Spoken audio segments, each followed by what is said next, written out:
Hello everyone, welcome to one more video for my channel. Today this is gonna be a whole video. I wasn't sure if I was gonna do them or not.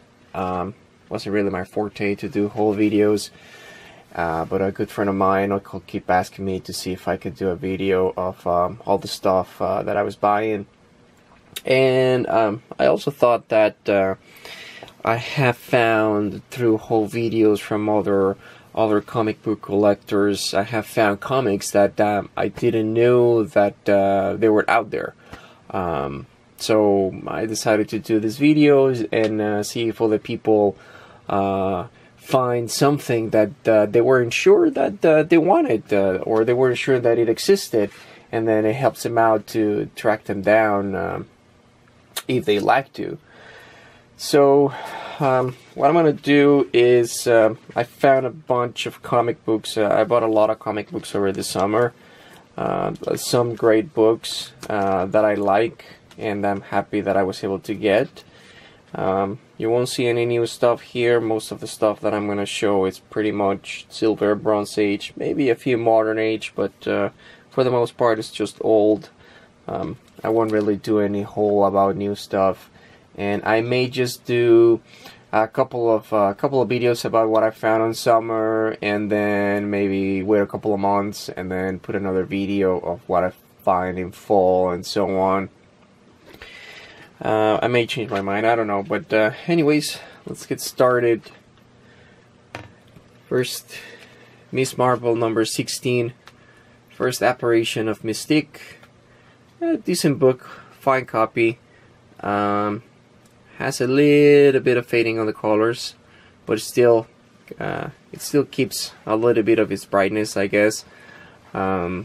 This it's not an easy, it's not a like a very hard to find book, but all of the stuff that you see here is I just buy it on my LCS. I don't buy really on eBay unless there's some huge deal. I was tracking this book. I've been tracking this book for probably about 3 years. I bought the whole series of Mrs. Marvel, the first series of Ms. Marvel, but it came with two Mystique numbers, 16 and 19. So I finally found 16, so I'm going to be looking for now for the 19 number.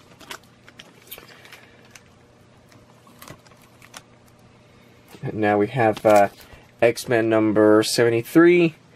It's a good copy, reading copy. Usually what I do is if it's not a super key issue or a huge issue number, I just buy a good reading copy for my collection if it's at a decent price, and if I come along with a better copy in the future, then I just exchange it, sell my current one, and then buy the new one that is in a better shape. I've never seen this cover before. The portrayal of her tigre, I found it a little bit odd, but anyway, it's a nice book. And then X-Men number 106, or Uncanny X-Men number 106. Found a few Dave Cockrum and John Byrne comic books from their run between the first 10 or the first 20, 30 numbers from after the 100, like from 100 to 130 or so, are great numbers. Each one of them is pretty cool, and I've been trying to find them all and get them all in my collection. So I was looking to find this for a very decent price. X-Men number 108. Nice looking book.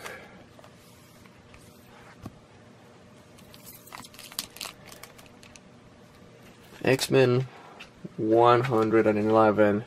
This is a great book. I remember this when I bought it years and years ago. I don't know, it's probably gotta be at least 25 years ago, maybe, or 20 years ago. I remember bought it in Spanish, and that's when I fall in love with the X-Men.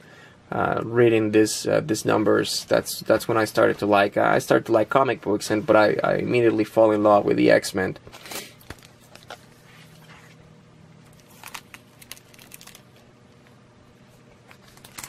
Kenny X-Men 114.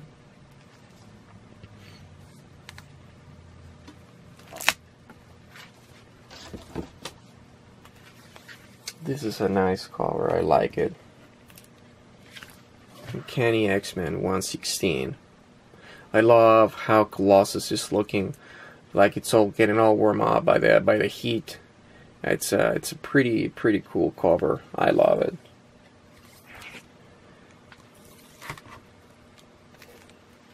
Kenny X-Men 120.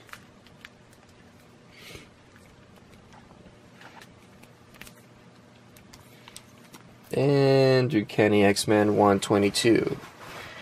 Colossus, not my favorite character, but I love this cover in the Danger Room. Makes pretty look badass. Corny costume, but it's pretty cool, the cover, I like it.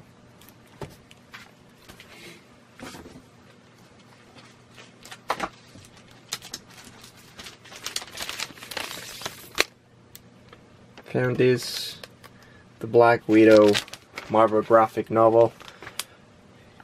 These graphic novels, Marvel put them out around early 90s, I think. And some of them are pretty good. Some of them are small little hidden gems. There are some unknown. I didn't know all the Marvel graphic novels that exist from this time. The most popular ones that you may know is the death of Captain Marvel, and then the God Love Man Kills, and maybe the one for the New Mutants. But this one, I found it's in a great shape, nice colors, good corners, not a single mark in the spine. It's almost like nobody has ever read this one before. So I decided to grab it.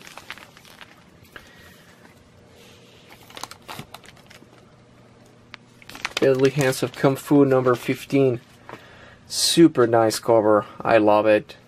Iron Fist makes a few appearances in this series, in the Deadly Hands of Kung Fu. I'm starting to find the appreciation of the old magazines.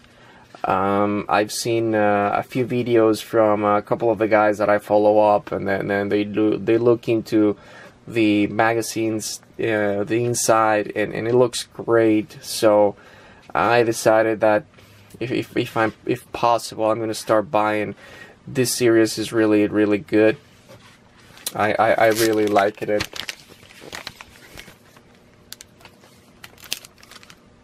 Deadly Hands of Kung Fu number 29. Another great cover. Iron Fist and Shang-Chi. Really good.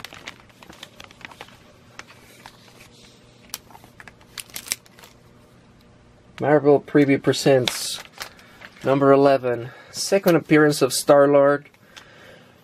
I just happened to stumble on it. I wasn't really looking for it. Right now, with all the hype of Warriors of the Galaxy, the first appearance, which is, I believe, number 4, it's becoming a hot book.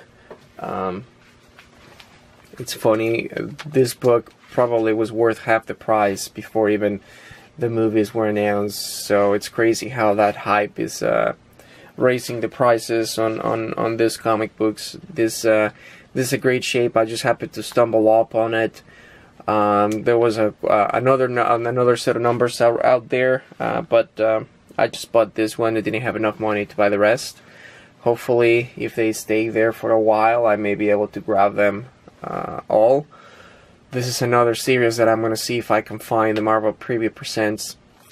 It's going to be a little bit tough because there's a few numbers. Like I said, there's the first apparition with Star-Lord, and then there's a few numbers like 10 or 9, I can't remember, is the first apparition of Rocket Raccoon.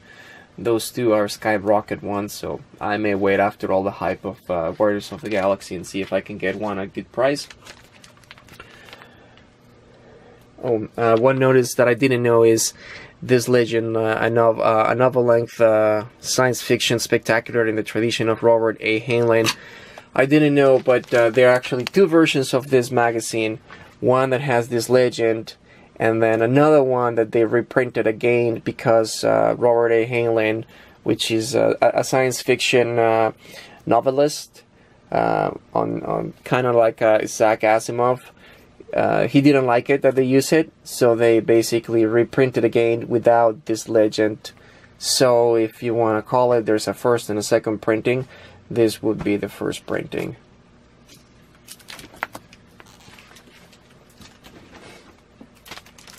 And finally, a couple of numbers of the Jack Kirby Collectors. This was a magazine that came out shortly after Jack Kirby passed away. They started as a black and white magazine, all dedicated to Jack Kirby and his work. And it brought up a lot of momentum, and then after that they started to came out in nicely glossy paper and make it at color. And I saw it in a review a long time ago in one of the guys' videos, and I was like, that's a pretty cool magazine, but I never really actually saw one until this weekend when my LCS had actually two of them. Some of the later numbers, and they're great. The colors, the pictures, everything that you see about it is just Jack Kirby. It's pretty amazing. Anyway, guys, that's all for today. That's all for this video. Hopefully you see something that you like, and you're like, oh my god, I gotta get that, and you have enjoyed it. I'm gonna go through my findings on this summer and put a couple of videos together, and then maybe later I'll just put them on my channel. Alright, see you later, guys. Take care.